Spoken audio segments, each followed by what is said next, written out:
Hello, my name is Michelle Crum. I'm going to be talking about my elective book, Why Hospitals Should Fly, by John Nance. It's the final presentation for NHA 522. The first thing I would like to talk about are the 5 key points of the book that I'll be discussing in further detail. The first one is that the group is better than the one. I also discussed the 50-50 rule and the seesaw analogy. We'll also talk about how culture kills the best of strategies. Next, I'll talk about 3 ways a human fails and how those failures lead to error. Those 3 ways are perception, assumption, and communication. Finally, I'll be talking about practicing medicine without a collective memory and how we just don't learn from the past mistakes that we've made. The first key point is that the group is better than the one. In this book written by John Nance, it's about a fictitious hospital that has changed to a culture of safety where everyone is on the same playing field. As a team, they discuss the patient's care, and everybody is heard. Everybody is allowed to give their viewpoint. The doctors, who normally don't function with input, may miss critical information or the subtle change to the patient if they're not openly inviting and welcoming ideas and information from others. Think about a doctor who's post-call, having not slept for 30 hours, perhaps doing multiple surgeries and seeing many patients through the emergency room, and they're caring for your loved one. The doctor wants to just watch vital signs, but the team brings a different perspective. The patient's history, the current status, what are the labs and the testings that has been done recently. No part of the assessment or treatment is all knowing to a provider, especially one that is very tired. So the input from other caregivers and team members is imperative. Suchman states, it begins with people talking together about something they would like to do that is beyond their capability to do as individuals. In relationship-centered approach, active listening, mutual respect, and removing egos and barriers to communication will benefit the patient by having this team approach. Nance also used patient rounds in the fictitious St. Michael's intensive care unit to include patient, a family, and each member of the team to give their input to the plan of care, provide a moment to share the patient's goals so that there's a human factor to the caring for the patient. So for instance, perhaps the patient's goal is to be out of the hospital in the next 2 weeks to walk his daughter down the aisle. It becomes human to then care for a patient and not just another heart attack or some other disease. After that type of team meeting involving the family, everyone has their questions answered and they know how to proceed with the plan for the day. In the 50-50 rule, you have a 50% chance of being right and a 50% chance of being wrong. With that thought, people at least consider half the time that something could go wrong. Those that recognize that something could go wrong are prepared for it. What do we need to do to be sure it doesn't happen? But Nance points out that in healthcare, it tends to be a 90 to 10% seesaw effect, where most of the time, 90% of the time, staff are comfortable that nothing's going to go wrong, and 10% of the time, we can get it wrong. As employees, there is a constant mindset that we're always in that 90%, and we drift away from being ready for that 10%. In the 50-50 rule, there are at least some consideration that something could go wrong. Nance goes so far to say that when giving medications, there needs to be an expectation that something is wrong 100% of the time until proven otherwise. This concept fits the building of an expectation of this concept fits into building a process ecosystem of standards, policies and procedures that set a culture and expectation of monitoring the care provided to patients in order to prevent an error. We need to expect an error, and how do we prevent it before it occurs? The third item is culture kills the best of strategies. So, according to Nance, employees who feel unappreciated, unsupported, or disconnected from their leader, no matter what ideas or changes are put in place, the culture will block the change. Sometimes employees can be so angry that he will let the manager fail just to prove to the manager that they are human and that humans make mistakes. By being open to learning and practicing the process improvement skills and competencies, as well as using the performance improvement tools as discussed by Boutros and Purdy, employees can feel a part of the solution and have buy-in to changes being made. Change is learning something new and letting something else go. A culture of a commander versus a leader, of conventional management versus relationship-centered care, will halt the best ideas. A commander demands, like the machine, how things will go. A leader will lead through change through relationship-centered care. Honesty, timely, accurate communication with the how and the why the change is important will aid the staff to see the value to the change and better embrace it. The 3 human failures affecting patient safety include perception, assumption, and communication. With perception, you always have to consider, do I have the right patient? Did I copy those lab results down correctly? Does that doctor know what he's doing?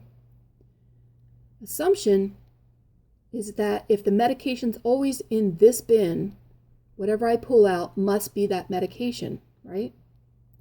Communication, what I found is that 12.5% of the time, people talking the same language with the same education level from the same profession do not understand what one another is saying.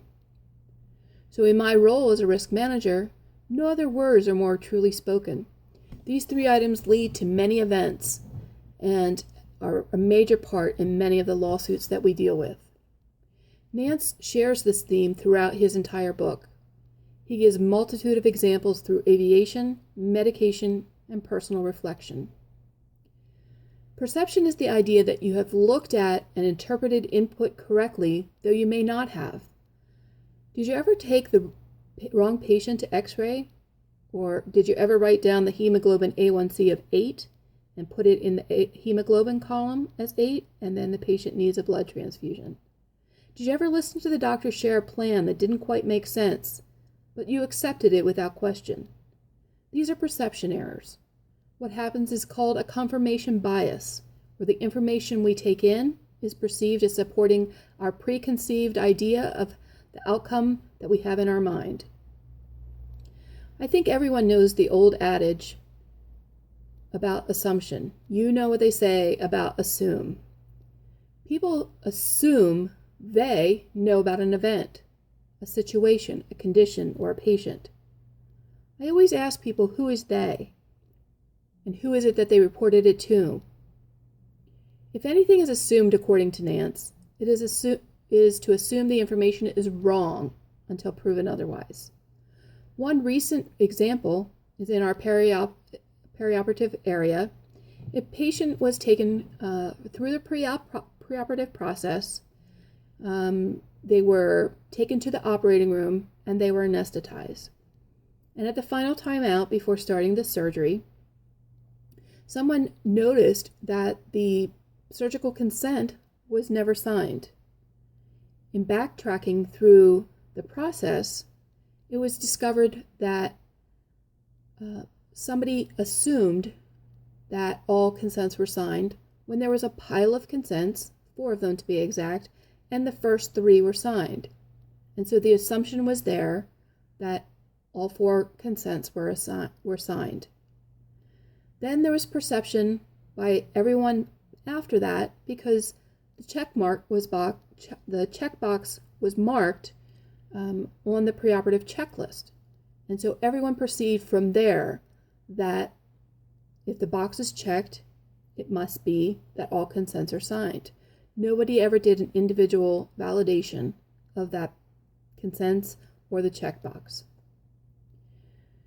Then it came time to having surgery, and there was no surgical consent to be found.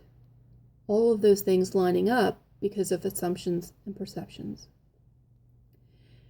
Nan spent time discussing communication breakdown throughout the book, but the example that made it personal is one about caregivers communicating the plan of care for my loved one. And to consider, is it okay that the communication between the provider and the staff is usually only clear about 87.5% of the time for those treating the ones I love. Handoffs, transitions of care, teachings, all require clear and effective communication. Knowing that 12.5% of the time information is being understood keeps patient safety folks like me up at night. This compares to the performance improvement skills discussed by Boutross and Purdy, specifically communication skills. As things change, the giving and the receiving of critical information, and that if any part is not understood or clear, then further questions and answers need to be exchanged and confirmed. Finally, practicing without a collective memory. For example, a never event. A patient attached to portable oxygen tank, and the tank unknowingly runs out, and the patient becomes hypoxic. This has happened multiple times within the last year. This class and the readings in Boutross and Purdy, in Suchman, Sluder, and Williamson, as well as this elective book by John Nance, all point to the reason we look at performance and change in the way care is provided. We don't always learn from our past errors, and we continue to make them. The Agency for Healthcare Research and Quality, or AHRQ, provides hospitals with a list of 29 things that should never happen in the hospital.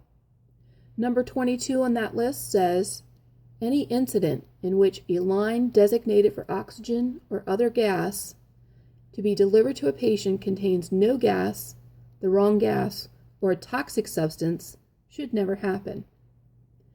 Again, this has happened multiple times through our organization. A root cause analysis was done each time utilizing the 5Y tool for each causation that we've come up with. The action steps included re-education, creating badge cards that had oxygen tank use and timing ratios. So if the oxygen tank is going at 4 liters a minute, it should last this long. And yet issues continue to happen. A full process improvement initiative would be ideal, where the process improvement skills, competencies, and tools are used to identify why patients are being left on oxygen tanks. And how do we hardwire the process to assure patients are moved from portable tanks to wall sources at each transition of care. A fishbone diagram can be used to determine multiple causes at once and to look at them. The A3 could be completed to determine the exact problem and create ideas to resolve it and make standard work.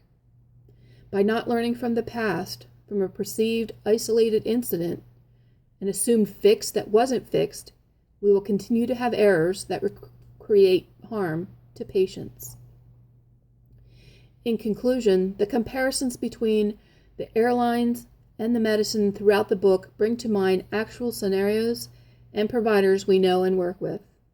The outcomes are just as deadly when teams are not effective, when we lose sight of the 10% at the top of the seesaw, and when we perceive, assume, or miscommunicate. When we don't learn from our errors and our near misses, that's when the outcomes are deadly. By breaking down barriers, by working together and continuously learning, we can change the culture to one of safety and engagement for all staff and patients. Thank you.